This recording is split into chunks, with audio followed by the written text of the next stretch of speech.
What is drag? Let's start there. That's a great question. I think we'll probably settle that Great. today. Let's do it. Thank you. Why do I teach by the date palm tree, you ask? But I will not teach anyone who ignores their body. So come, reach behind me, grab a date.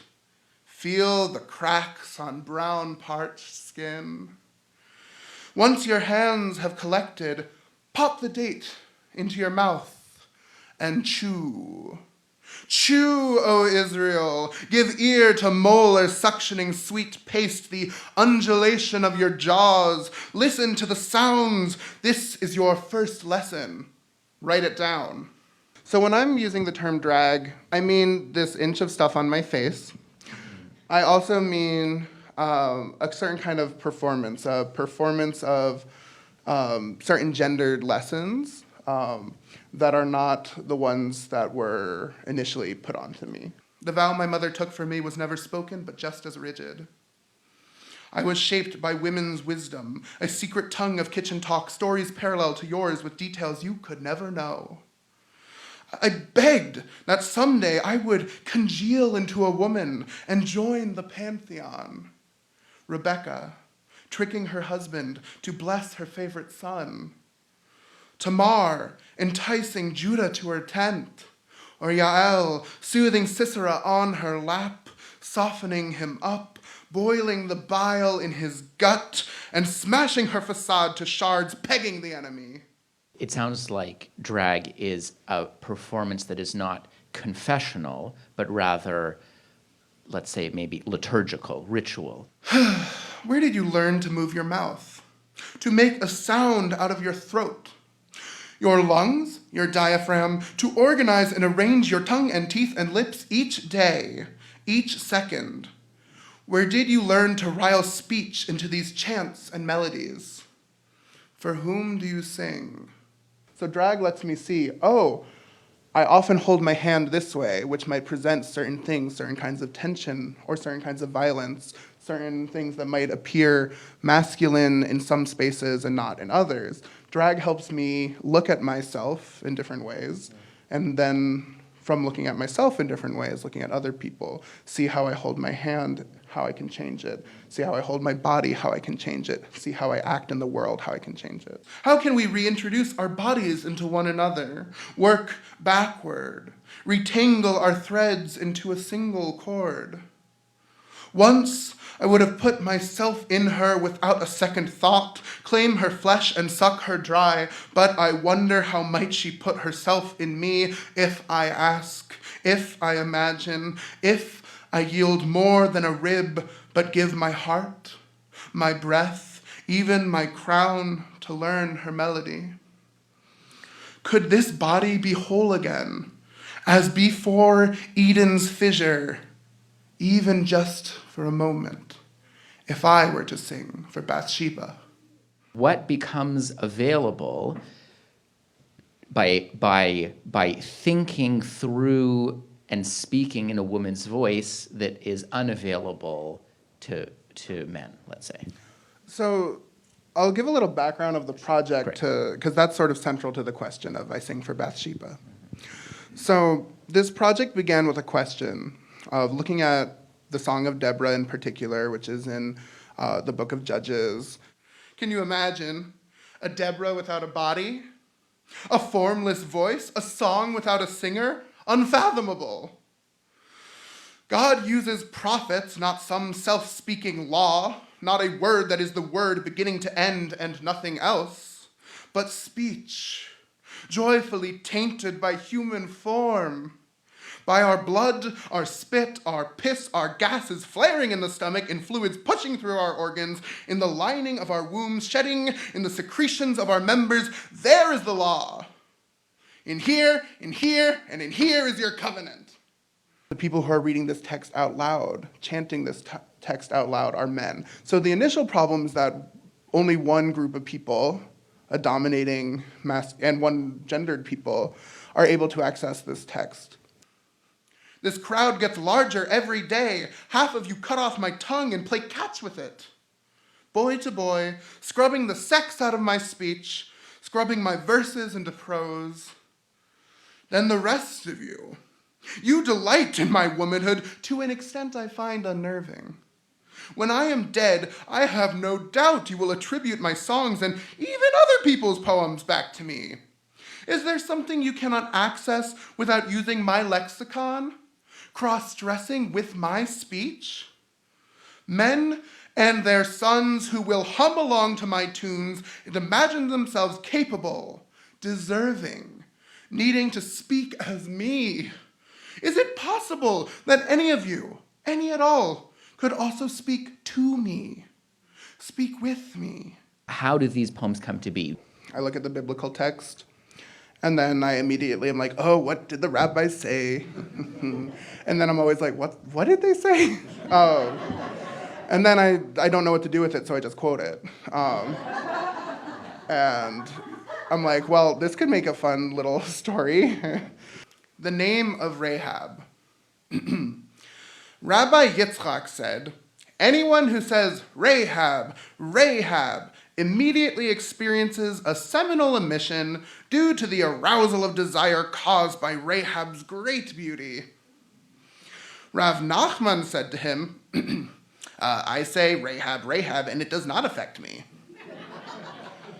Rabbi Yitzchak said to Rav Nachman, when I said this, I was specifically referring to one who knows her personally and recognizes her beauty. Only for one who has met Rahab in person is the mere mention of her name capable of arousing lust. Babylonian Talmud, Megillah 15a. All the traditional Jewish interpretive methods are multivocal. They're all about bringing many voices, and historically those have excluded a ton of voices, but they were never one voice. And I think that will always leave a gap. That will always leave a hole for other people to be like, fuck that, I'm getting in there too. So I think that's built into the structure of Jewish interpretation, of Midrash, saying that there's more to this, there's more to this, there's another way to tell it. You will remember my name, not only in your scripture, but on your tongues and in the mouths of your children. You will not speak of me as anything less than the deluge of your existence, a name quaking your descendants' bodies in recollection that I gave you life this day. 3, in recompense for my gift, when you speak the name Rahab, it will collect a tax of life, steal back the waters which your God, in acquisition, held back from flowing free. Like a Lilith in the night, I'll come and you'll not ward me off. Instead, you'll praise me like a saint, like a goddess. These, with your God as witness, are the terms I lay before you. Take them. You are so good at taking, and I will let you live. Do you think that there's a way that we can reflect and process our own history by shifting the spotlight to a character that's not at the center of the story? What do we see when we move the spotlight over to? I absolutely. We gain a whole new window into the world, into ourselves, into each other, when we stop centering ourselves, when we stop centering one group of people. Still, I am not blameless, forever bound to this your binding, the completion of our meteosis. But I pray you'll understand that if I, Delilah, fly to uncharted heights, it was never to see you fall. For me, it's a queer text, and why I say queer is because, like drag, like my own understanding of my own community and gendered becoming, there's an uneasiness in the history of these texts that I relate to, and an uneasiness around the boundaries of gender, that they're not so rigid, and that sexes aren't so rigid, that bodies aren't so rigid. And so I see in the performance of these biblical women in the history and in contemporary artwork, playing with that ambiguity and that queerness. Beside this snoring man, I witch the future, see a ruin. Children sifting garbage, gleaning packages, cereal boxes, film promotions, correct ways to hold chin spines, ways to walk and sit, words to speak of self, other, God. I see a boy, a stone against his crotch, hoping to scour it off, a girl wailing till her voice scratches, hoping it deepens so she'll not sound like her mother who turned an eye when her brother abused her. I see more catacombs than honeycombs. The bees have been gassed, and my name, stolen out of necessity, is divided in the brain of every child.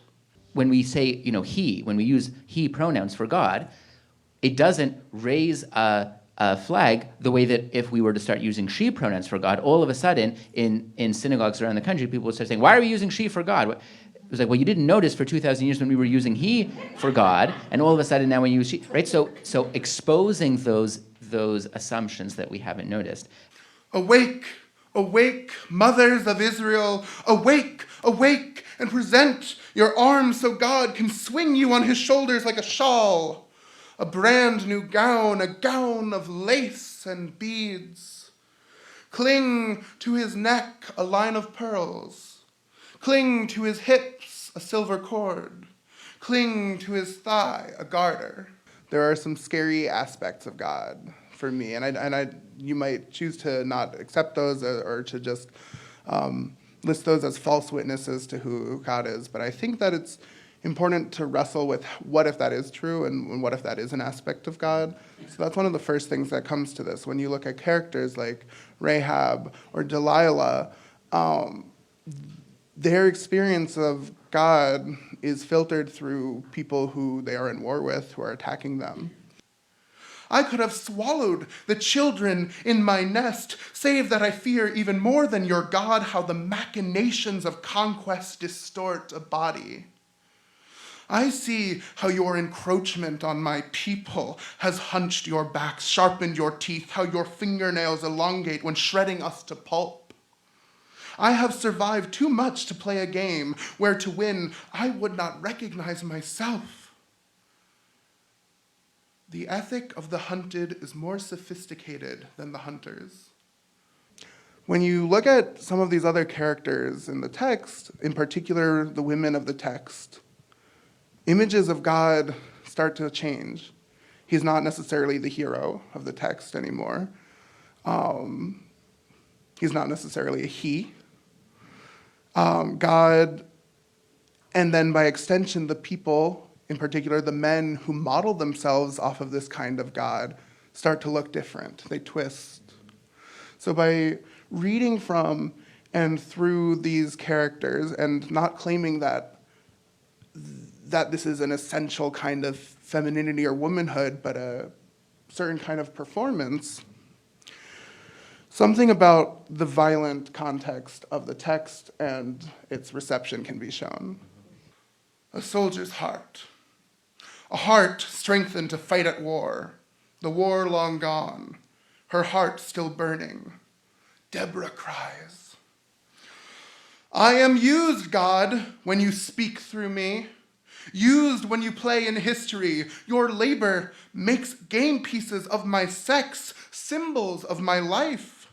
You deliver me into the hands of your enemy, into the hands of scribes who call me pompous, proud, and vain when I prophesy your signs, to the priests who call me meek and mild-mannered and give me husbands I never had. Curse you, who muddled my mouth so I don't know what words are mine and what are yours, who dresses up in drag without putting his costume's mind to sleep. I see the world when you're in me and when you're not, but can't distinguish one viewpoint from the other. On one hand, you have people who are experiencing a violent side of God, and then other people who are perpetuating that idea of God because I'm a king, I'm a soldier, I'm a judge, I'm here, yada, yada, God must be like that. So if they can do that, why can't someone who's not those things start to play that same game and be like, well, I'm not. I'm a big hairy drag queen, drag ogress. Where is God in that? Let it be the date that reminds your lips of their covenant to feed. Dissolve these fruits in the broth of your tagine and press them into syrup. Drink arak till your heart is warm and your fingers can't but find the slit in the cloth, cannot resist the mahmoul warm in your satchel. Drawing the cake to your tongue, you suck the ajwa out. Mahmoul are the breasts of breasts, closer to the breasts of God, closer even than breasts of flesh. Not to despair the flesh. God is multiplicitous and shifting, and is the date palm and the woman and the man and the wadi and the ants and the juice and it all. Yeah, I love that. Bless Deborah, though your picture is incomplete, for I am in your words, even your words against me. Do you suppose I am in drag only when it's women but not when I wear men? Of soft-voiced Israel, awestruck before my ladder? Of his boy Joseph naked in a pit? Or in mean-mugging Pharaoh? Do I not perform when I'm in Balaam and his ass? Do I not hoist up jeans and pack with taped-up socks when I'm in Moses on the rock? I curse the scribes who deem you cocky and plunder your wisdom, praising Joshua the while. I curse the priests who say that I'm more Abraham than I am Sarah, more Moses than Zipporah, that my power must not contort in men, only in women. They too are cursed, for I speak through the wadi in the storm and in the gently swaying palm. I am neither one nor the other. So cup your hands, fill them with dates, and eat, children of Israel, and let bitterness fall from your tongue.